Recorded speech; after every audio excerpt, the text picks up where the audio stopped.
de lo que es la Escuela Popular Permanente nace bajo la necesidad que visualizó un grupo de trabajadores, pobladores y estudiantes respecto a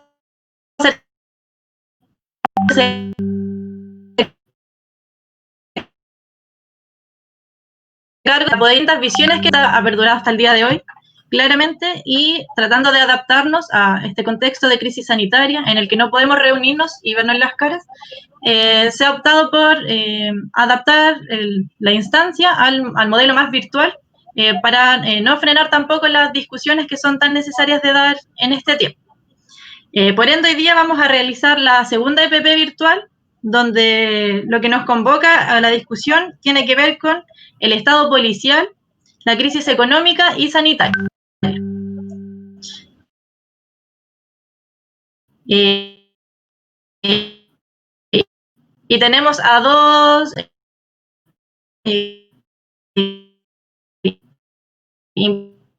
invitados, expositores, que nos van a acompañar durante esta jornada y que van a plantear un análisis geopolítico del contexto, así como también referirse a la crisis sanitaria y económica en la que nos encontramos. Nuestros panelistas son Sergio Morales,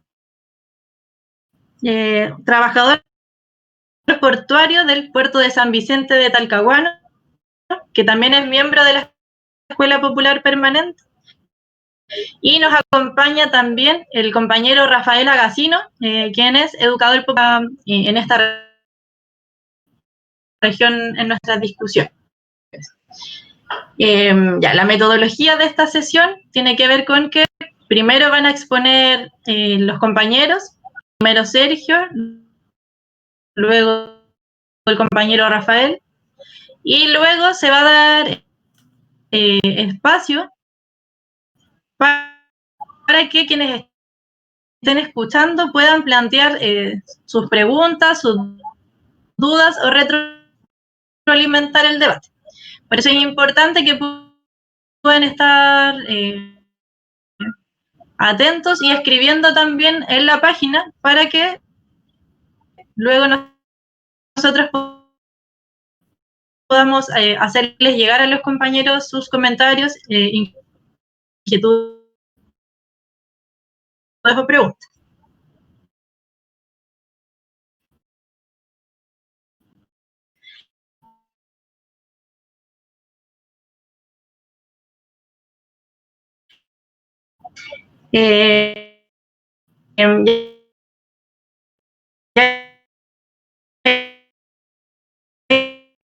Ahí se va a dar el como la guerra del Big Data, ¿ya? Que es básicamente cómo Estados Unidos y China se están peleando una nueva tecnología del 5G y todo lo que esto implica. Esto no se puede desarraigar del resto de los movimientos internacionales, por lo tanto voy a tratar de abarcar del 5G. Ahora, si nos podemos parar desde hoy, ¿cierto? Podemos decir que a futuro nos vamos enfrentando con diversas cosas. O sea, ahora estamos en el ojo del huracán de la pandemia. Sabemos medianamente o tenemos certeza de que después de la pandemia va a venir una crisis económica, que ya está empezando, pero que todavía no toca su clímax. No está ni cercana a tocar su clímax. Luego de eso tendríamos, en los próximos 2 años debería terminar de resolverse el tema del 5G, ver por quién toma partido la instalación de esta nueva tecnología, y después ya más a futuro tenemos el tema del cambio climático. Para mí estos 4 temas van a ser los que van a marcar la pauta en buena parte del tiempo. Así que yo insisto, de todo este abordaje complejo que se podría generar, me voy a tratar de abocar a que se entienda lo mejor posible el tema del 5G. Para partir con esta guerra del Big Data entre Estados Unidos y China, hay que ver que esto es parte de una guerra tecnológica. Una guerra tecnológica que parte con, que es impulsada por una potencia emergente y una potencia que está en declive. Que estamos hablando de que Estados Unidos es una potencia en declive totalmente y China es una potencia emergente del tema. ¿Por qué el 5G? ¿Por qué pareciera que este fuera el tenor en el cual se están produciendo la guerra comercial que inició, lo que se ha llamado la guerra comercial que inició Donald Trump contra China? Y pareciera que el juego de fondo de todo esto fuera el 5G. Bueno, igual hay que decir que el 5G es un protocolo de uso de datos, ¿ya? Para transmisión de datos. Esto vendría a optimizar un montón de flujos de información que básicamente daría posibilidad cierta a implementar el famoso Internet de las cosas, ¿ya? El Internet de las cosas es básicamente que todo lo que pueda ser conectado a la red sea conectado a la red.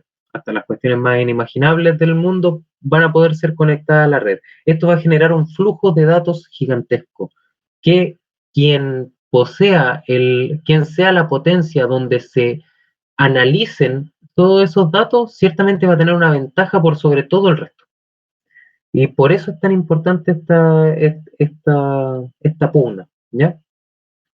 Entonces podríamos decir que todo va a dejar una huella digital, o una huella en el mundo digital. Entonces es bastante complejo. Pero esto llega en un momento determinado. O sea, esta cuestión del 5G no aparece de la nada o no es gracias a eso que se tensa todo el ambiente internacional, sino que si podemos marcar con un hito es el ascenso de Donald Trump al poder, el que viene a develar una guerra interna al interior de Estados Unidos eh, que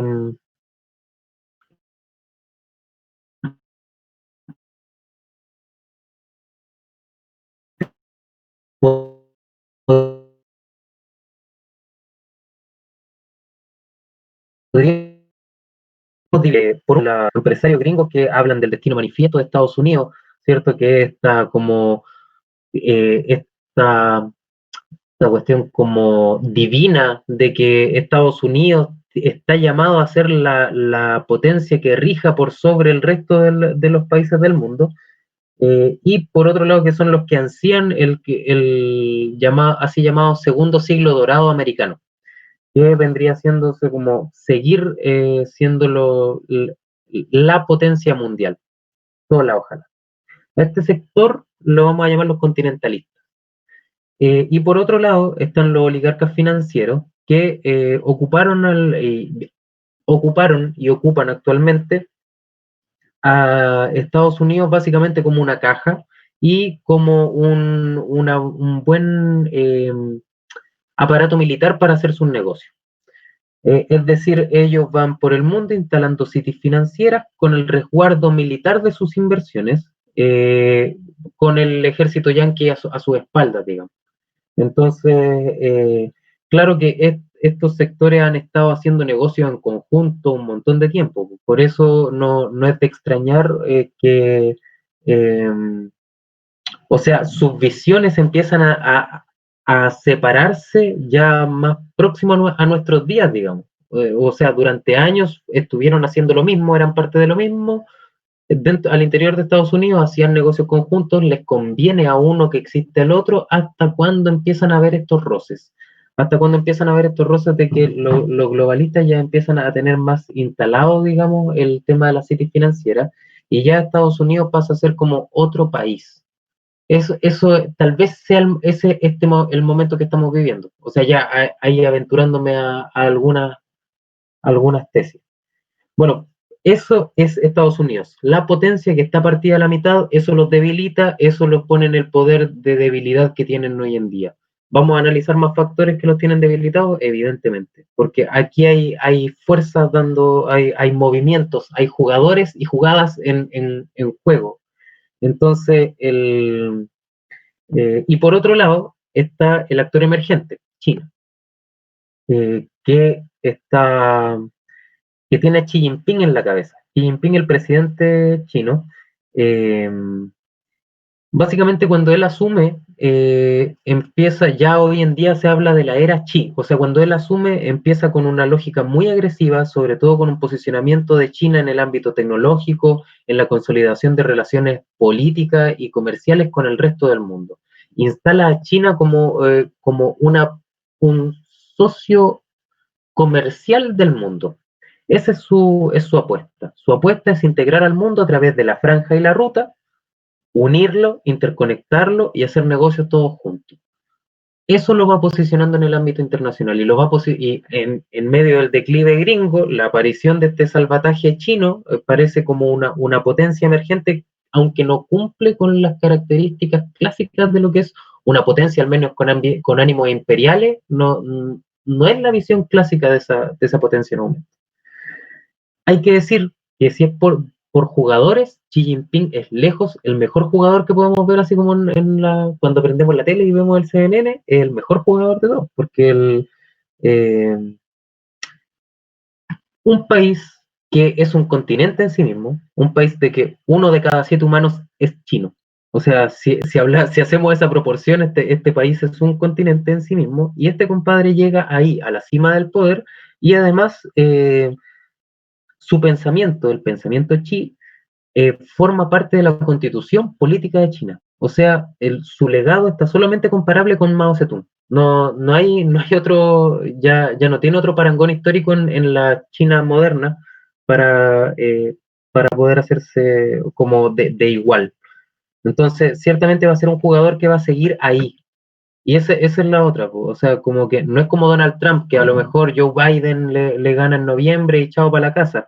Xi Jinping se aseguró ahí por lo menos no recuerdo cuánto fue la última vez, pero está peleando creo la cuestión de o sea, eliminar el tope de sucesiones en el poder, así que podría estar ahí quién sabe por cuánto más tiempo. Este pensamiento chino y de Xi Jinping se pone a la palestra y empieza a aparecer un pensamiento multipolarista. Es decir, bueno, como yo lo entiendo por lo menos, es como el pensamiento chino para hacer negocios. Es como un don't tell, don't ask.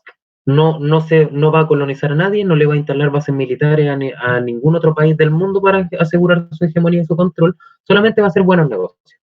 Solamente va a entregar lo que necesitas y tú le vas a entregar a cambio la transacción económica, digamos, y hasta ahí llega. Pero es el socio comercial del mundo. Así que es algo para analizar.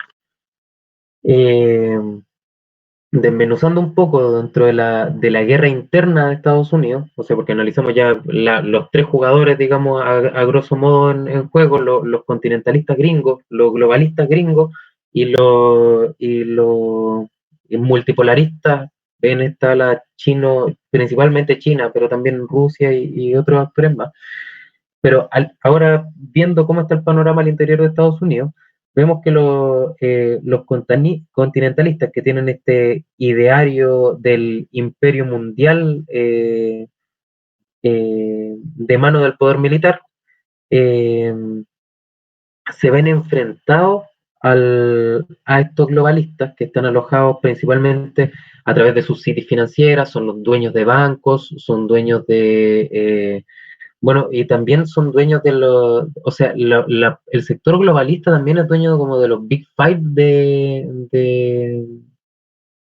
la bolsa de Nueva York, me parece. Es que tienen como 3 bolsas, estos locos. No me acuerdo si del Nasdaq o de Nueva York. Ya, pero el hecho es que son los dueños de Apple, son los dueños de Facebook, también pertenece a este sector globalista. Eh, eh, Estos globalistas, haciéndole un poco de historia, se instalan en un montón de países. O sea, las cities financieras que abren en el tercer mundo básicamente son cities financieras que se caracterizan por tener mano de obra barata. Veamos la city financiera de Río en Brasil o el mismo China cuando se pusieron, o sea, cuando recién se instalaron en China o cuando recién se instalaron en Brasil, eran países con mano de obra muy barata. con una explotación, con un acceso a la explotación de medios de medio ambiente casi ilimitado y una escasa regulación estatal.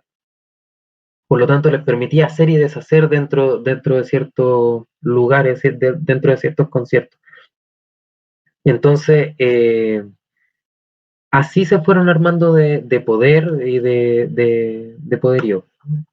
Ahora, esta guerra interna en Estados Unidos, si le ponemos un cuándo, hay que decir que la crisis del 2008 nunca se cerró. La gran crisis financiera del 2008 no se cerró porque los salvatajes que le dieron las naciones a sus empresas, y con esto me centro al interior de Estados Unidos emite un montón de deuda soberana, para que es en el fondo el compromiso de un Estado de que a futuro va a pagar una deuda, ese compromiso de un Estado, o sea, amarraste a todos tus contribuyentes a que a futuro van a tener que responder por deudas, para sacar liquidez hoy en día y hacer el salvataje a las empresas que eran muy grandes para caer, ¿cierto? En la crisis del 2008, y, todo este ruma de plata se la entregaron a los globalistas, se la entregaron a los bancos, se lo entregaron a las instituciones financieras. La lógica detrás de esto era que estas instituciones financieras, ¿cierto?, mediante crédito, mediante alternativas de inversión o alguna cuestión así, inyectaran estas platas en la economía real, abriendo nuevas industrias e indirectamente generando más empleo, generando estabilidad económica y laboral en la región. Estos compadres nunca lo hicieron. El Estado gringo les pasó este enorme fajo de billetes, esta carretilla con billetes, y lo que hicieron fue básicamente recomprar sus acciones, mientras estaban cerrando fábricas a lo largo y ancho de todo Estados Unidos, mientras más gente estaba cayendo en la cesantía. eh, Estos compadres estaban teniendo pics en valores bursátiles, porque hicieron compras y recompras de sus mismas acciones con la plata con la plata futura de todos los gringos. Entonces, básicamente eso generó un hoyo que en algún momento iba a tener que caer. Así que esa cuestión del famoso cisne negro del coronavirus, que no lo vimos venir y ahora, pum, todo se desploma, no era tan así. Era una olla de presión nomás, que en algún momento iba a explotar, y ya que salió el coronavirus, que no me voy a meter en la polémica de si es guerra bacteriológica, si es un virus inventado, si no. La cuestión es que está ahí y está conveniéndole a cierta gente, independiente de que esa gente lo haya puesto ahí o no. Pero es de conveniencia total para una jugada de generación de crisis. Ahora, habían ciertos sectores que decían que los globalistas, la estrategia final de estos compadres era dejar caer a Estados Unidos para fortalecer asociaciones más internacionales. O sea, es decir, por ejemplo, no sé, porque si voy a hacer negocio a un país, ya no tenga que venir con los gringos a la espalda, sino que cierro los negocios en un país, y si no les gusta o me tratan, vengo, invierto en Chile, me llevo todo el cobre chileno, y si en algún momento los compadres de Chile me dicen que van a nacionalizar su cobre, los demando en La Haya. Si no les gustó la resolución, los invado con la OTAN. Entonces los mantengo aquí y sin necesidad de un milico gringo, ¿cierto? Entonces eh, la salida de los globalistas aquí sería ya su último pick evolutivo, su estrategia final, digamos, según algunos dicen, es dejar caer a Estados Unidos. Y para dejar caer a Estados Unidos hay que paralizar su economía real. Y ahí es donde igual resulta interesante de ver las peleas, por ejemplo, las famosas peleas por Twitter que tienen Elon Musk con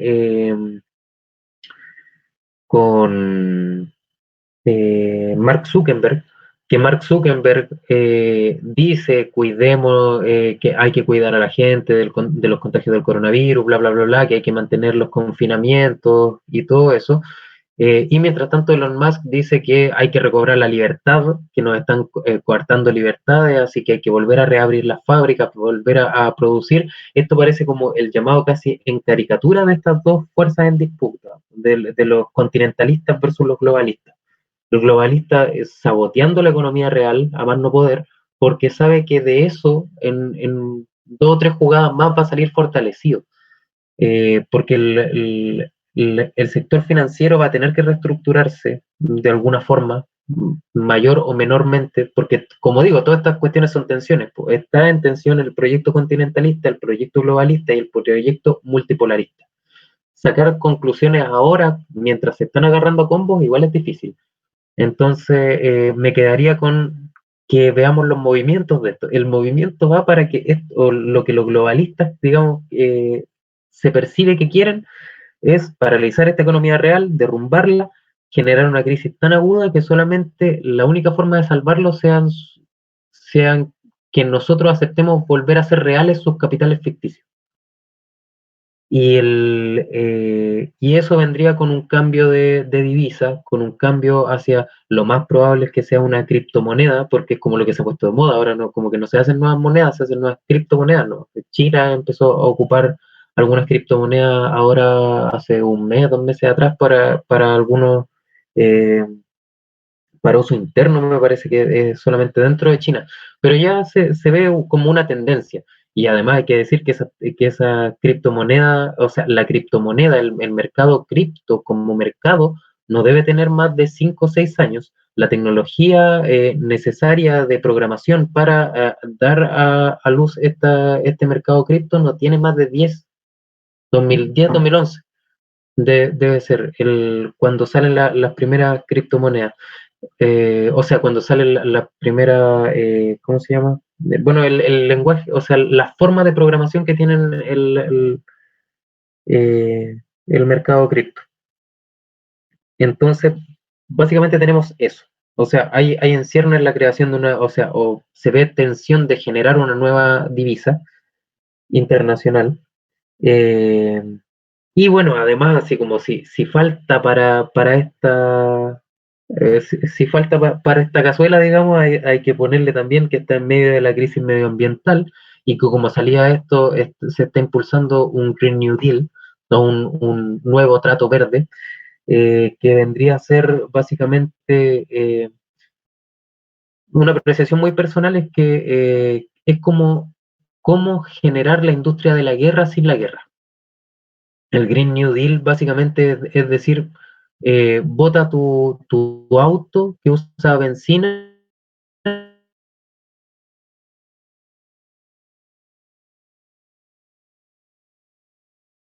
y está contaminando, y tercermundista donde haya contaminado mucho más de lo que podría llegar a contaminar en toda la vida útil de tu auto a combustión interna. Entonces, básicamente, que el negocio de la guerra está en la reconstrucción y estos compadres lo que harían sería meter una obsolescencia programada, una destrucción de casi todo una base de generación de energía a través de hidrocarburos, a través de otros, de combustible fósil, y reemplazarla por una alternativa verde, pero que finalmente los gastos de creación de esos paneles solares, de los gastos de posicionamiento, de traslado y de durabilidad de esa aspa eólica, finalmente hacen más conveniente seguir quemando el combustible fósil antes de cambiarlo eh, por estas tecnologías verdes. Entonces, igual hay que tener ojo con ese Green New Deal. No sé si todo será tan así, faltan un montón de estudios al respecto, pero sí se ve que hay una posibilidad, o sea, si hay empresarios queriendo poner plata para esto, evidentemente no es algo que me dé confianza, porque hay, hay mucha oportunidad de ganar plata a través de esto. Eh, ya. Bueno, tomando un break en de la pandemia, se ha hablado mucho de si esto es o no un golpe fatal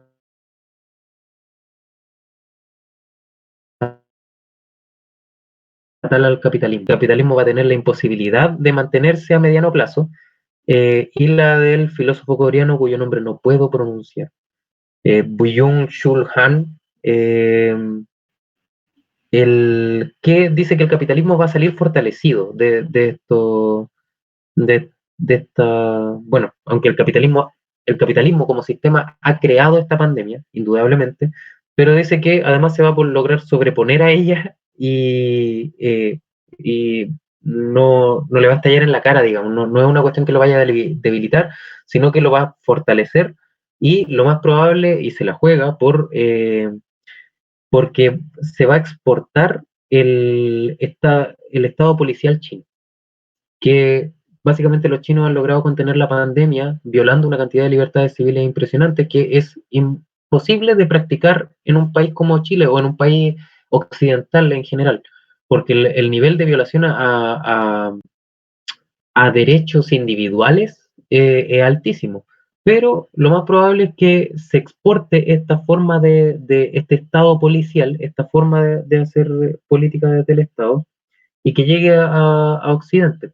En primera, como una forma de combatir la pandemia, y por último, como una forma de soportar la nueva forma de dominación. Porque sí, eso sí es como consenso en todo el mundo que uno puede leer, digamos, de todo el mundo de filósofos, e intelectuales de izquierda, cuando se les lee, ninguno dice que esto va a durar un ratito y vamos a volver a como estábamos. Sí se puede decir que hay un consenso, es que aparece una nueva forma de dominación, producto de la pandemia, pero a conveniencia de todo el resto de las cosas que subyacen. O sea, si hacemos un poco de memoria hacia atrás, en octubre estábamos malísimos y no éramos lo único. Esto era un clima mundial, entonces básicamente las resoluciones que se toman para el tema de la pandemia no son exclusivas de esto. Hay que darle como el contexto en el que veníamos. Lo que sí es que se ve que está apareciendo una nueva forma de dominación. No se tiene claro si es un postcapitalismo o una superación del neoliberalismo, un neoliberalismo o un post-neoliberalismo, pero sí hay ciertas cuestiones de que no se puede volver a la normalidad anterior y se ve una creciente militarización de la vida y un estado policial eh, que ha aparecido de la noche a la mañana con mucha potencia y esas cuestiones son muy difíciles de echar pie atrás. O sea, hay un nivel de militarización que al parecer viene para quedarse. Eh, bueno, entonces el capitalismo, por lo que se está entreviendo de esto, planeas para asegurar su dominación y su tasa de ganancia, va a seguir reduciendo las libertades colectivas. eh, Control y vigilancia. Eso van a ser como los temas para futuro. Bueno, para lograr esto es necesario la extensión temporal de la pandemia, o sea que esta pandemia dure lo máximo posible, eh, para así lograr que esta cuestión excepcional se transforme en la nueva normalidad.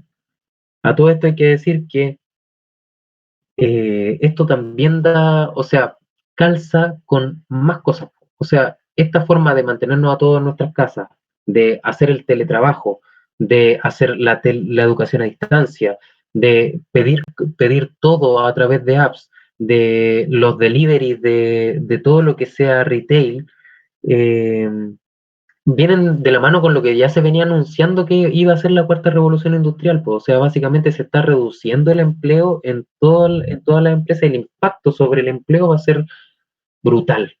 Creo que eso sí daría como para una EPP entera, así como que esto hay que analizarlo y desmenuzarlo en sí y cómo va a cambiar los elementos de reproducción de la vida misma. Pero eso da como para analizarlo así como en una EPP completa. Eh, bueno, básicamente esta cuarta revolución industrial se venía diciendo desde hace un buen rato que necesitaba la casa como el centro de la sociedad. Entonces, la cuestión del teletrabajo, el estudio de distancia, las compras por internet o los juegos en red son, o sea, porque imagínense, hasta el ocio lo estamos haciendo a través de internet. No sé si esto calza como ocio, pero se está haciendo a través de internet todas nuestras casas con las diferencias que podemos tener cada uno, con los tiempos, las vicisitudes de la vida misma que esto nos va a plantear, pero aún así se está pudiendo hacer. Y lo más probable es que esto vaya a ser la nueva norma social, porque lo más probable es que esto no vaya a desaparecer de la noche a la mañana. Entonces, hay que ir viendo a quién le conviene, quién está ganando con esto y de qué forma va a seguir hacia adelante, porque en ningún caso este es un punto estático. Esto va a ir avanzando en movimiento porque hay ciertas tendencias. Entonces, No sé si lo he logrado bien, pero he tratado de decir cuáles son las principales tendencias que se vienen entrecruzando. Poniendo el símil de una piedra, se están lanzando piedras, yo estoy viendo tendencias, no quiero marcar con una cruz en el piso, así como de aquí va a caer, sino decir va para allá esta piedra. Eh, por último, quería extenderme un poco en el tema del 5G, porque ya todo esto era como explicación del tema más político, ahora no sé si esto de llamarlo algo un poco más técnico, pero son datos interesantes como para tener en cuenta, ¿ya? Eh, el 5G se puede dar o es tan relevante en estas alturas históricas, a diferencia de cuando apareció, porque, ojo, 5G es porque ya han habido otros 4G anterior a eso. ¿Por qué este es tan relevante? Bueno, porque por primera vez eh, hay tres cuestiones que son interesantes de analizar. Primero, la capacidad de almacenamiento de datos. En estos momentos deben haber alrededor de 20 zettabytes de información en todo Internet, a nivel mundial. Eso es un 1 y 22 ceros para atrás. 20 zettabytes de información. Y se duplica cada 2 años y medio más o menos. Eso quiere decir que desde la prehistoria hasta el 2018 produjimos tanta información como desde el 2018 hasta el 2020. Eso quiere decir que cada una de las acciones que nosotros estamos tomando, este video va a ser respaldado en Internet, se genera como información, ya no es una conversación, ya no es una exposición que quedó al aire, se la llevó el viento, queda y se puede almacenar. Cada vez que yo me meto al celular, que yo abro una aplicación, los compadres tienen una capacidad de hacer correr un flujo de datos impresionante. Segunda cuestión, primero tenemos ese dato del almacenamiento de información. Segundo, la conectividad de esa información. Hay que decir que desde los 80, que se están, o sea, si vemos la columna vertebral del Internet son las cadenas de fibra óptica que cruzan océanos, que cruzan continentes completos, que conectan grandes bases de datos en todo el mundo. Junto con eso, el Internet satelital, digamos, que fue un montón de satélites disparándose, ¿cierto?, entre ellos información y además con vuelta hacia la Tierra. Y además de eso, las redes celulares. Si mezclamos esas tres redes, que es Internet, nos da que ningún punto del mundo en estos momentos está libre de Internet. O sea, yo puedo tener Internet en cualquier parte del mundo, gracias a una compleja red logística para llevar ese milagro a cabo. La cuestión que hay que ver con eso es que la conectividad es total. Tenemos la red más compleja que se haya imaginado nunca jamás en la historia de una red artificial que es capaz de conectarnos a tiempo real. Entonces tenemos almacenamiento, conectividad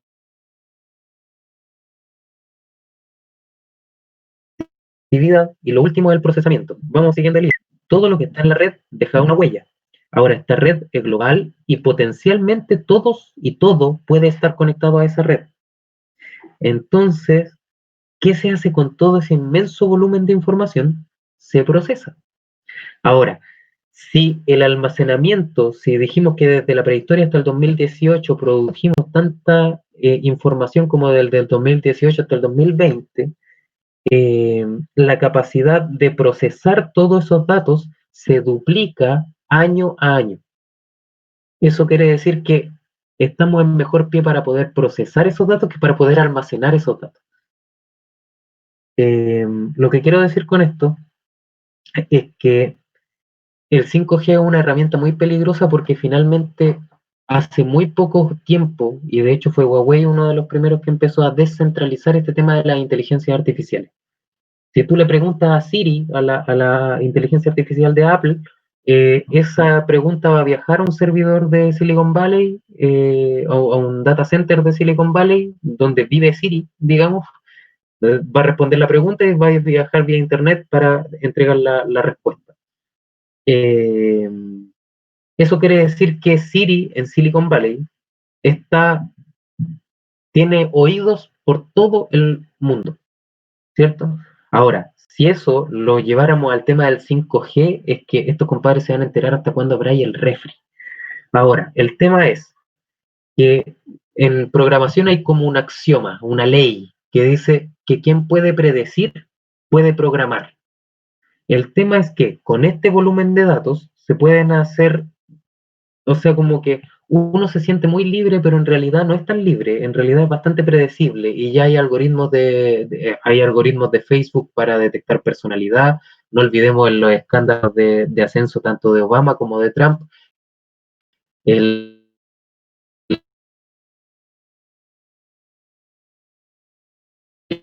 Brexit con Cambridge podría ser el 5G y lograron dar vuelta a elecciones completas, entregando mensajes personalizados para cada uno de acuerdo a análisis psicológico y cuánta vaina que lograron hacer. Entonces la pregunta es, ¿no da lo mismo si mis datos van a ser analizados en Silicon Valley o van a ser analizados en Beijing? No da lo mismo. Y de hecho, si va a ser analizado en Beijing, va a ser muy infinitamente distinto así he analizado eh, en Silicon Valley. Y la apuesta final es que de eso va a depender cuál va a ser la potencia dominante en el mediano plazo. Eso es cuanto tengo que entregarles. Adelante, estudios. Buenísimo. Muchas gracias, compañero. Bueno, le vamos a dar continuidad a las exposiciones. Ahora va a venir el compañero Rafael para que luego de esto se pueda dar paso a la retroalimentación. Les recuerdo también que en la misma página de YouTube es posible que hagan sus comentarios y nosotros vamos a estar tomando en cuenta sus preguntas también para luego hacérselas llegar a los dos expositores y que se pueda generar una discusión en base a ello. Bueno, dicho eso, le doy paso al compañero Rafael y nuevamente te doy las gracias, Sergio, por esta exposición. Ya, pues buenas noches, compañeras y compañeros. Obviamente un tremendo abrazo a la EPP y al compañero Checho, que nos hizo una exposición bastante notable, creo yo, sobre un tema difícil, complejo, que requiere mucho estudio, mucha curiosidad, porque la información no está siempre disponible o a veces hay mucha información y por lo tanto es difícil procesar todo este material para un ser humano común y silvestre, sobre todo cuando tiene que trabajar 8 o 10 horas con turno, en fin. Así que yo creo que ese esfuerzo hay que multiplicarlo. La izquierda, los trabajadores y los organizaciones populares requieren meterse a estos temas. En este instante hay una gran coyuntura mundial en que se juega el destino de la humanidad y que tiene que ver sin lugar a dudas con estos temas que nos mencionaba y que nos ha tratado de explicar en una manera simple y breve el compañero Checho. Así que felicitaciones y a estimular esa discusión. Bueno, yo me voy a tratar de tomar de dos puntos de lo que ha planteado el compañero. En primer lugar, yo creo que lo que él describe a nivel geopolítico, que esta disputa que hay entre estas dos potencias, por decirlo de alguna manera, o dos líneas, que tienen que ver con la decadencia de Estados Unidos por una parte, y por otro lado con la emergencia de China.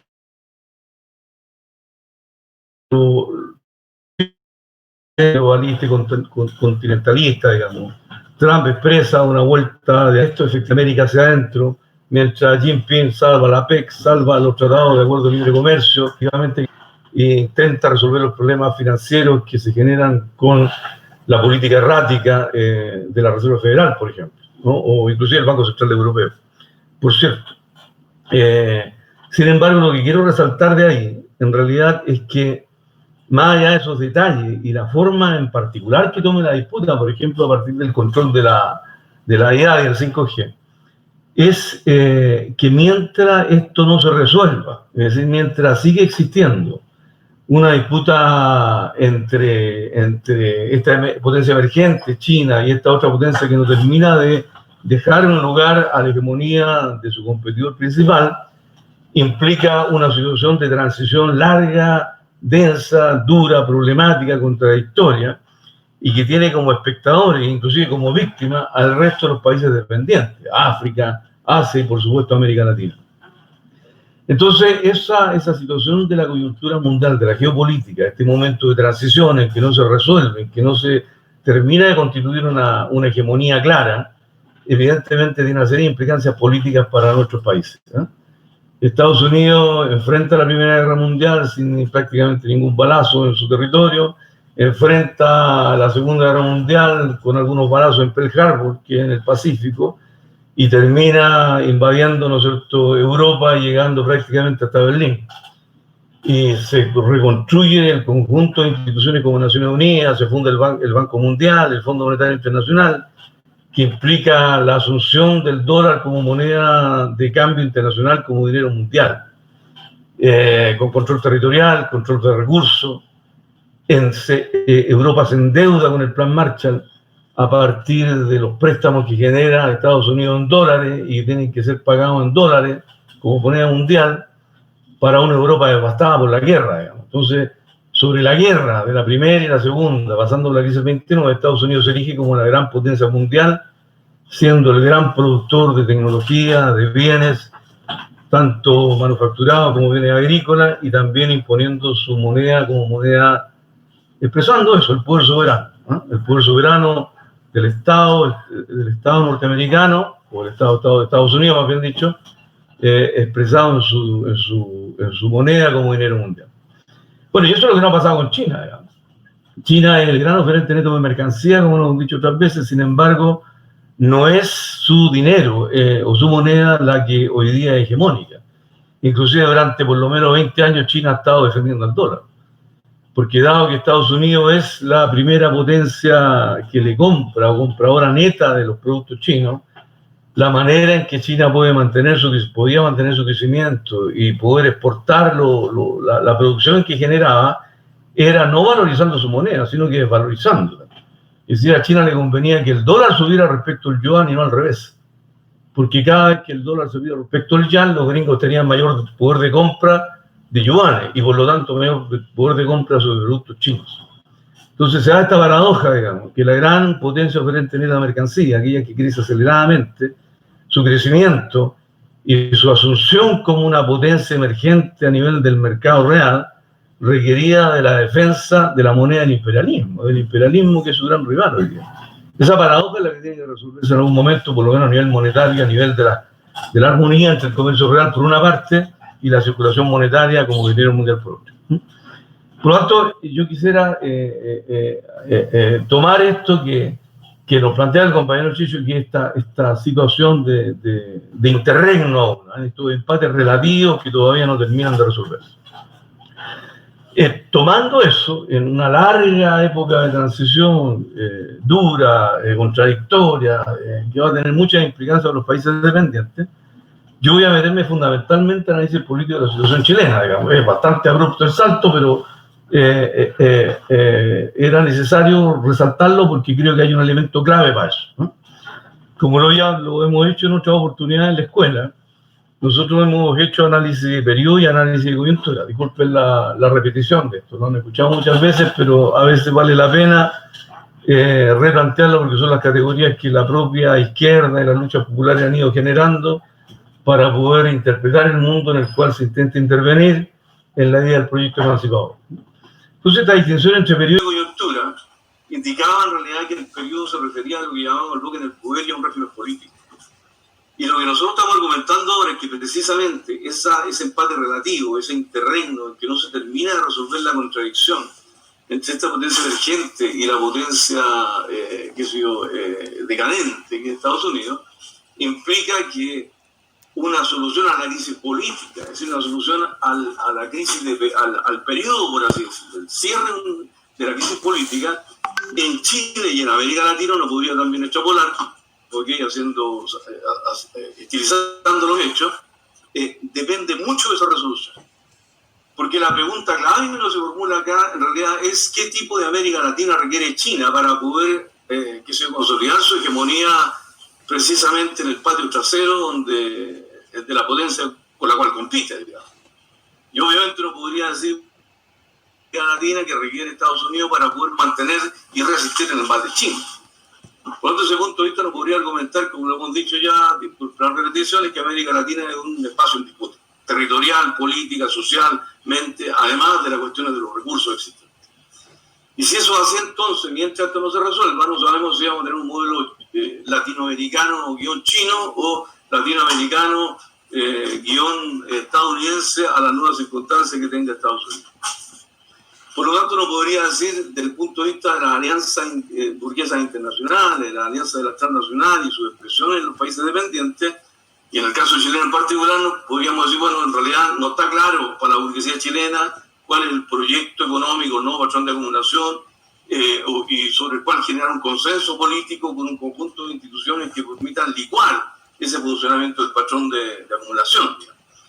Y como ese conjunto de instituciones supone una alianza y suponen un programa estratégico que es la Constitución, bueno, no está claro cuál es el régimen político por una parte y por otro lado cuál es la alianza que podría generarse. Precisamente entonces significaría que la posibilidad de cerrar el periodo de crisis política, que de alguna manera la hemos caracterizado como una crisis en la alianza o en el bloque del poder, con la ruptura del consenso básico, y por otro lado con una carta constitucional que no da el ancho para el proceso de reforma y la mantención del patrón de acumulación en una alianza trizada, entonces las posibilidades de solución de la crisis son soluciones que van a ir apareciendo simplemente como pantomima, digamos, como soluciones parches, soluciones superficiales, exteriores a la crisis política. No va a haber aquí, como el año 75, un proyecto de desarrollo como fue el neoliberalismo y una forma política de dictadura después con la Constitución del 80 imaginada por Piñera, por Jalpa, por Funes, etc. Eso no lo hay. Y por lo tanto, la crisis política es una crisis que se va a seguir arrastrando bajo formas de soluciones transitorias. Y esa hipótesis que está ahí, es muy importante, o sea, solo puede justificarse, esto es importante a partir de lo que nos contó y nos analizó el compañero Checho. O sea, si esa circunstancia geopolítica no se diera y estuviera resuelto, entonces lo más probable es que habría un proceso acelerado de resolución de la crisis política en este país. Ese es el primer punto. Lo segundo es que cuando hablamos de periodos, decíamos, bueno, estos periodos son procesos temporales bastante largos, en realidad, que suponen la construcción de alianzas y consenso en la clase dominante, suponen también la expresión de eso en instituciones y en un proyecto político que se expresa institucionalmente en la Constitución. Sin embargo, hay periodos más cortos, donde se juega no lo político, sino que la política, donde las clases, las categorías sociales, o los grupos sociales, más bien dicho, las fracciones de clase, en fin, están actuando en la lucha inmediata, cotidiana, cuerpo a cuerpo por el poder, ¿no? Y esos son efectivamente los periodos más cortos que llamamos coyuntura. Y si uno hiciera un conteo rápido, en realidad en la coyuntura chilena, por lo menos en los últimos, llamémoslo así, 5 más 3, los últimos 8 o 9 meses, lo que uno podría argumentar es que haciendo una asediación de esto, entendiendo que hay hechos políticos que se transforman en acontecimientos porque implican ciertos cambios cualitativos, uno podría identificar 3 coyunturas. La coyuntura que sabe, que significa en realidad que el actor principal que surge en la noche del 18, del 19 y en la semana siguiente del pueblo, multiforme, diverso, emergente, exultante, esperanza, inclusive con combate epopéyico en muchos momentos, porque es el principal actor de esto, que deja ahí paseado al partido político, a los gremios, al gobierno, al parlamento, etc. Y el espacio en el cual se da esta emergencia, este actor multifacético, es precisamente la calle. Se sustituyen las instancias institucionales, formales, acartonadas de discusión, y se pasa a los espacios de como podríamos llamarlo, público, ¿ok? Expresión de eso es la Plaza de Dignidad, y son las plazas de muchas de las grandes ciudades y pueblos en que se hicieron efectivamente asambleas, cabildos, y las masas se expresaron en este proceso de malestar. Actor, espacio, espacio. Y por otro lado, correlaciones de fuerza. Los métodos de lucha fueron acción directa y las correlaciones de fuerza fueron torcidas, fueron inclinadas hacia este sujeto emergente en ese espacio de lucha que era la acción directa en las calles. Esa coyuntura que se inaugura y a partir de ese acontecimiento que el viernes a las 3 de la tarde, durante el día, que se precipita, digamos, de las 3 a las 4 o 5 de la tarde, bueno, tiende a cerrarse esa coyuntura con otro acontecimiento, que después de un mes efectivamente la clase política, la misma contra la cual se reclama, la misma contra la cual el pueblo execra, la misma que el pueblo la asume como culpable, es capaz de llegar a una suerte de acuerdo, aunque sea transitorio, y el 14 de noviembre está a las 2 de la mañana, 3 de la mañana, logra firmar un acuerdo que se llama el Acuerdo por la Paz y por la nueva Constitución, y que incluye, no sé, hasta personas del Frente Amplio, desde la UDI del Frente Amplio, y el PC se queda afuera solo por una mala jugada que tuvo, ¿no? Porque no hubiese querido estar ahí, digamos. Ellos después intentó, inclusive a veces tratar de entrar en ese proceso. Ese acontecimiento que está ahí tiene muchas implicancias, porque la primera es que cambia paulatinamente en el decurso de los acontecimientos posteriores. No digo ese día, no digo la semana siguiente, sino que los meses siguientes y semanas siguientes cambia el actor desde el pueblo al Parlamento, a los partidos políticos, ¿no?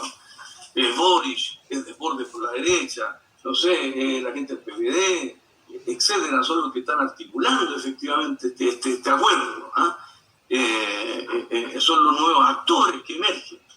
Y obviamente desplazan los espacios de lucha de la calle, de la acción directa, la van desplazando cada vez más hacia el Parlamento y sus comisiones, digamos, para aprobar las leyes, para formar los comandos por el apruebo, etc. E inclusive al ganar esta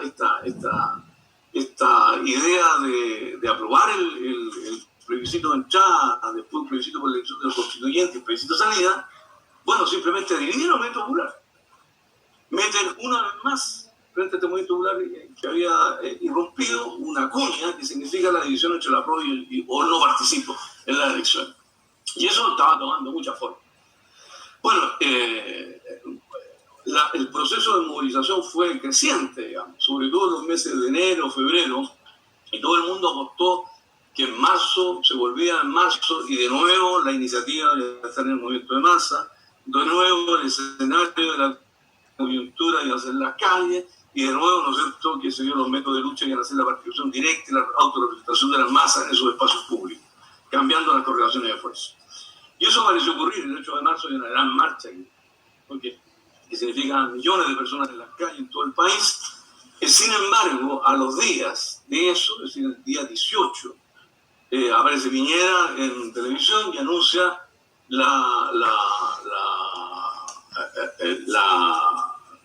decisión de instalar el estado de excepción de catástrofe en Chile.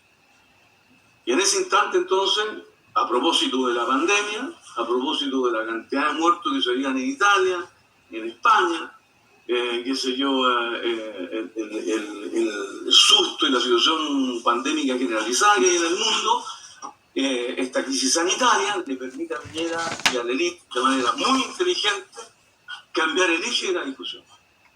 El eje de la discusión ya no es la crisis política, sino que ya no es solo el problema de los derechos, qué sé yo, mayor participación, el oligopolio, ¿no es cierto?, de los partidos políticos, los medios de comunicación. No, aquí lo que está en juego es fundamentalmente la vida. Y el gobierno, que son las autoridades que administran este país, tienen la responsabilidad de entrar de lleno en la defensa de la vida, y lo hacen recurriendo a todos estos instrumentos legales existentes constitucionales, dentro de los cuales incluye el estado de excepción. Entonces, este estado de excepción bajo la forma sanitaria es un acontecimiento que ocurre el 18 y empieza a la tercera hora del 19 de marzo, y que se cambia la coyuntura. La coyuntura que se inaugura ahí es absolutamente diferente a la que teníamos. El sujeto por antonomasia de la política no el pueblo, que había dejado, que se había quebrado sus movilizaciones y que había dividido en torno al apruebo o el no apruebo, y sobre todo la no participación, y que había dado paso a los partidos políticos como dirigentes de la nueva situación, inclusive dejando en plano secundario a Piñera, sino que aquí es Piñera. Entonces, esta nueva coyuntura significa el paso del pueblo a los partidos y de los partidos a Piñera. El gobierno retoma la iniciativa y desarrolla una ofensiva que nos tiene como ahora. En segundo lugar, el espacio, esto es muy importante, en el cual se desarrolla la política, en el cual se logran los consensos, no va a ser la calle. No van a hacer ni siquiera los comandos populares por el apruebo, como intentó Unidad Social, digamos. porque ya significaba una división de muy popular, sino que quiere hacer fundamentalmente las instituciones ejecutivas de esto, que son fundamentalmente los ministerios. No es Blumen, es Mañalich, y que investido por lo tanto una razón sanitaria y de la autoridad médica, aparece como el gran conductor de la coyuntura. Por lo tanto, cambia, por decirlo de alguna manera, el actor desde el Parlamento y los partidos a la presidencia, al Ejecutivo, al gobierno, y en segundo lugar, cambia el espacio del Parlamento a lo que podríamos llamar la instancia ejecutiva de gobierno sanitaria. Porque ni siquiera es el Ministerio del Interior, es el Ministerio de Salud que, investido de ciertas prerrogativas que le da el derecho excepcional que hay en este estado de catástrofe sanitaria, bueno, puede dictar decretos sanitarios, asume el control efectivamente, ¿no es cierto?, de la cuestión sanitaria en el país por intermedio de las Fuerzas Armadas, que cumplen funciones también sanitarias o al amparo, ¿no es cierto?, de estas decisiones sanitarias. Por lo tanto, fíjense que en realidad, por decirlo de alguna manera, no aparece lo represivo del Ministerio del Interior, lo policial del Ministerio del Interior, sino que aparece efectivamente lo blanco, la razón médica, los salvadores de la vida, aquellos que nos protegen de este virus que está ahí. Es un actor muy importante que se expresa en ese espacio, en el espacio del Ejecutivo. Y obviamente esto tiene una serie de otras consecuencias, digamos. Cambia obviamente los métodos de lucha, digamos.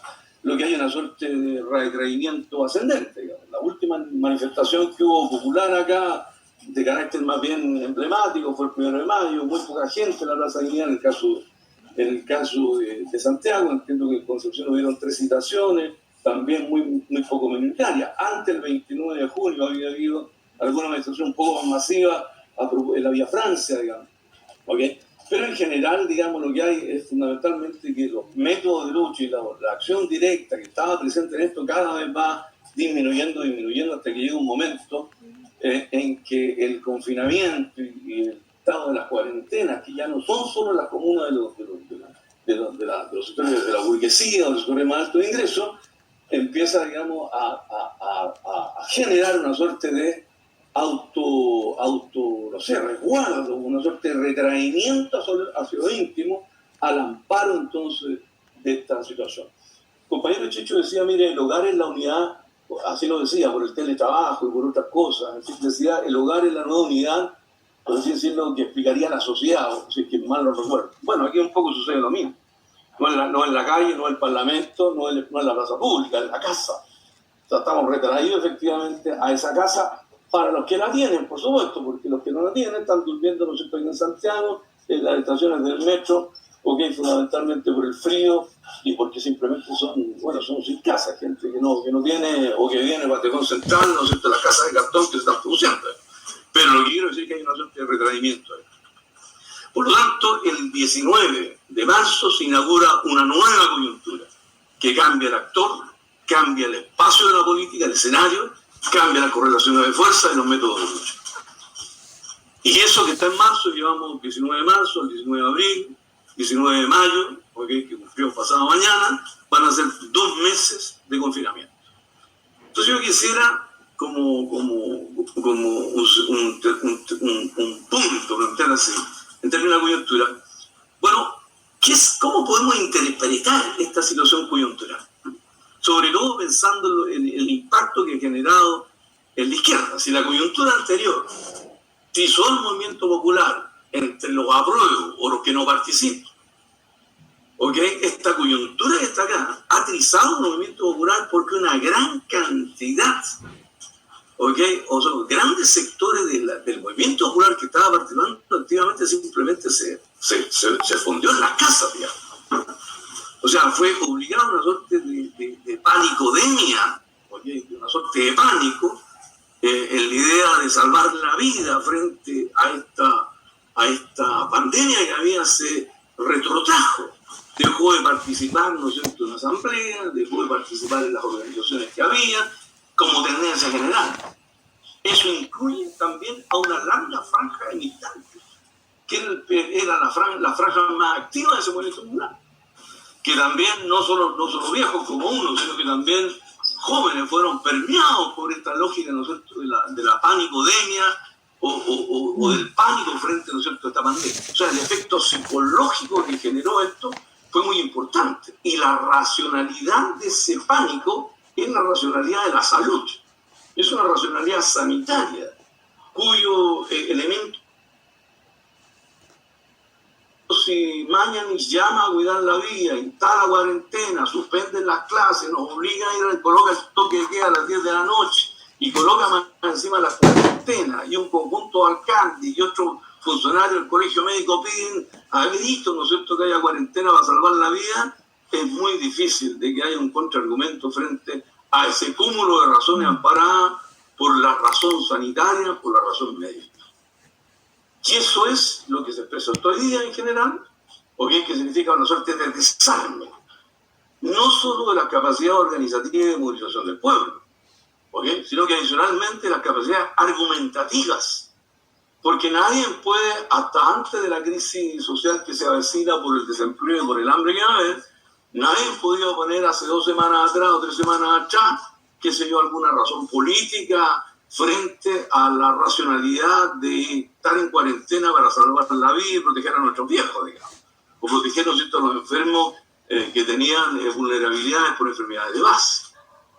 Entonces, se antepone la razón política a la razón médica, que es una cuestión muy central por la cual no tiene contrapeso. Y no hay una izquierda laica, una izquierda racional, que logre interpretar racionalmente esto y que coloque freno efectivamente a esto. Inclusive más, hay partes de izquierda que están todavía escondidas en la casa, digamos. Y seguramente ahora deben estar viendo por el streaming con mascarilla, seguramente, esta discusión que tenemos aquí. Estoy exagerando, pero es lo que quiero resaltar.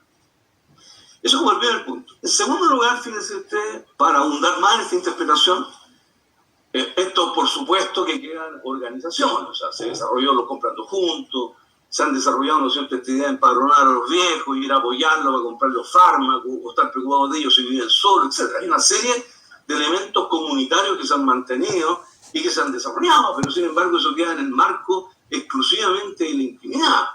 O sea, podemos seguir, ¿no es cierto?, 15 años más apoyándonos mutuamente uno a otro sin poder cambiar las condiciones existentes, digamos.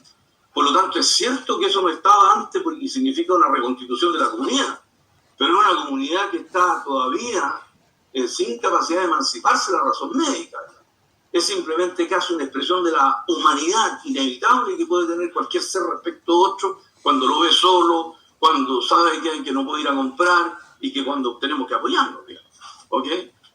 Ahí uno puede decir, bueno, pueden haber avances hacia lo que es la distribución, el comprando juntos, en fin, con formas productivas, distribución de mercancía, etc. Pero eso tiene que romper esta lógica sanitaria. Lo segundo que quería mencionar yo es que en realidad lo que estaría ocurriendo acá, yo voy a tomarme las palabras de Mañalich, que hace 2 semanas atrás hace una conferencia de prensa,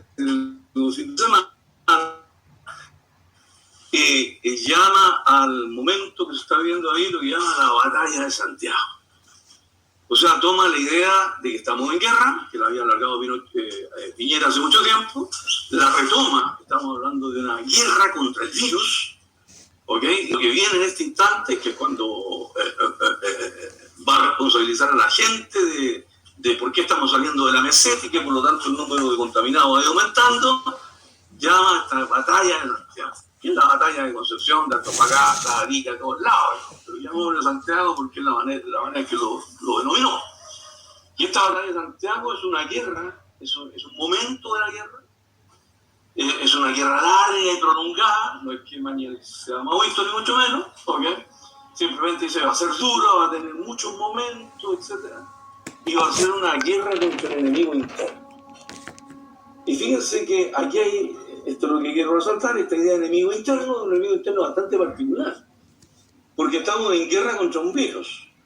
En esa guerra tenemos un momento de enfrentamiento que son las batallas. Y esas batallas se dan contra un enemigo que es el enemigo interno. Uno podría tomar la doctrina de seguridad nacional, por ejemplo, que justificó la dictadura, donde había un enemigo interno también. Pero ese enemigo interno eran los extranjeros, eran los comunistas, los terroristas, no sé, que se expresaban en los partidos políticos de izquierda o las organizaciones populares que atentaban contra los valores de la patria. Y los valores de la patria significaban el orden público, significaban el respeto a la bandera, significaban el respeto, ¿no es cierto?, a la Constitución de lo que había sido la chilenidad, y que estos extranjeros marxistas-leninistas, que querían inclusive negar las bases de la sociedad cristiana occidental, había que purgarlo y había que combatirlo con toda la fuerza que legítimamente tenía el Estado y la nación para defenderse frente a esa incursión artera y criminal de estos sectores, de este enemigo interno. Sin embargo, hoy día también se llama una suerte de guerra, se llama batalla, pero no en función de ese enemigo externo, ese enemigo interno. Ese enemigo interno hoy día es un enemigo que está en ti, o sea, cualquiera de nosotros es un portador de esa posibilidad de muerte. Y el virus tú lo portas. Y de hecho, todo el discurso de Mañalich, para justificar, ¿no es cierto?, las medidas que iba a tomar después, que se anuncian horas después, en la tarde, que va a aumentar las cuarentenas, bueno, y colocar los cordones sanitarios, etcétera, etcétera, es fundamentalmente la idea de que hay una responsabilidad de las personas, que siguen saliendo a la calle, que salen a comprar, que no usan mascarilla, que no tienen tratamiento social, que no tienen la práctica de higiene que hay que tener, etcétera. Entonces el enemigo es un enemigo que está instalado en ti mismo, en cada uno de nosotros. Y por lo tanto significa que si yo efectivamente, comillas, no tomo los cuidados, puedo ser responsable de la muerte del otro. O el otro, si no toma los cuidados, puede ser responsable de mi posibilidad de muerte. Por lo tanto, es un discurso que va tomando una manera de construir una suerte de subjetividad que exacerba dos cosas: el pánico, porque el enemigo puede estar en todos lados, y en segundo lugar exacerba lo que podríamos llamar la atomización, porque inclusive mi hijo, mi prima, mi papá o mi mamá pueden ser portadores del virus, digamos. ¿Ok? Por lo tanto, esta comilla, distanciamiento social, maléfico término, significa una suerte de atomización y de confianza efectivamente en el conjunto de la comunidad más íntima existente. A esto se estaba sumando todos los efectos de este regreso a lo íntimo. El regreso a lo íntimo era, bueno, regresa a la casa los que lo tienen, y por lo tanto regresa a lo íntimo, que es el espacio más conservador existente, salvo excepciones, donde se instala el patriarcado familiar, la violencia contra los niños, la violencia contra las mujeres, etcétera, el hacinamiento, el deterioro, ¿no es cierto?, psicológico y cognitivo de los niños por no asistir a los colegios, no tener relaciones con los demás, etcétera. Por lo tanto, el regreso a lo íntimo se exacerba en este caso con la idea de que hay un enemigo interno que es donde uno es propiamente un portador. Resumo todo esto. Uno lo que podría argumentar en realidad es que aquí se instala un estado de excepción bajo la forma sanitaria. Es decir, el estado de excepción no es un estado de excepción en el sentido clásico, represivo de la política frente a una guerra o frente a un enemigo interno, que significa una guerra civil o una conflagración civil al interior de un Estado-nación.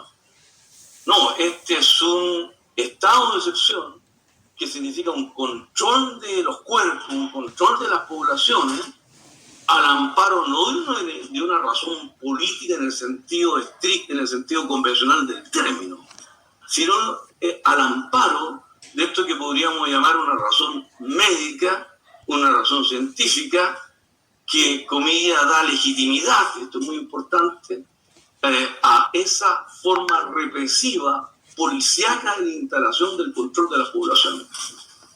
Entonces ya llevamos 2 meses con toques de queda, con cuarentena, con boinas negras o cosacos o fuerzas especiales, fuerzas aéreas, sino desplegados por el país. Se han suspendido el plebiscito, por ejemplo, que era muy caro para el intento republicano democrático de dar salida al periodo. ¿Okay? No se sabe si efectivamente a mediados de junio se va a extender por 3 meses más o un mes más el estado de catástrofe y excepción existente.